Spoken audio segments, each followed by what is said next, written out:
I think my fondest memories of the game are playing golf with my dad in the afternoon after school. I couldn't wait for school to end because he was going to pick me up and we were going to head straight to the golf course. I don't remember it as well as my mom does, but I remember watching Seve walk up 18. I think it was the 1980 Masters, and I was 9, and I turned to my mom and said, I want to win that tournament. It's true that I'm right-handed in everything else that I do, and I just play golf left-handed. It's because I mirror imaged my father when I was a kid watching him play. I would go out in the backyard and I would practice and chip and putt, but hitting the same shots would get to be so monotonous that I would move around the yard and I would go behind the orange tree or under the avocado tree.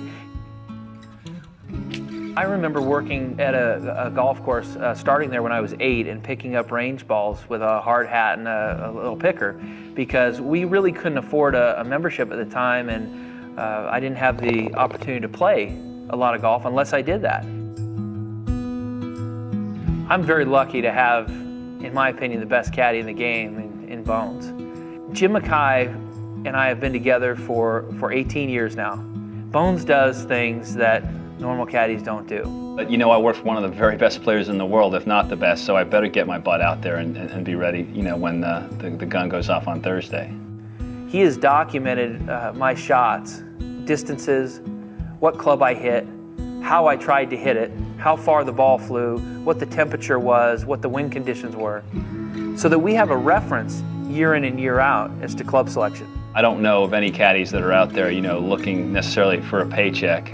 You know, everybody, of course, wants to pay the rent, but it's more about, you know, all that time you spend with a player on the golf course, on the range, and does it ultimately lead to something incredible at the end of the week.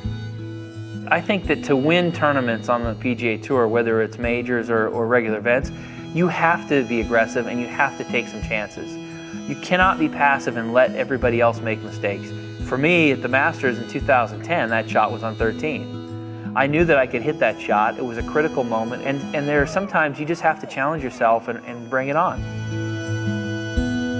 Winning my first major, the 2004 Masters, was really a highlight for me, and being able to share that with my family was really special.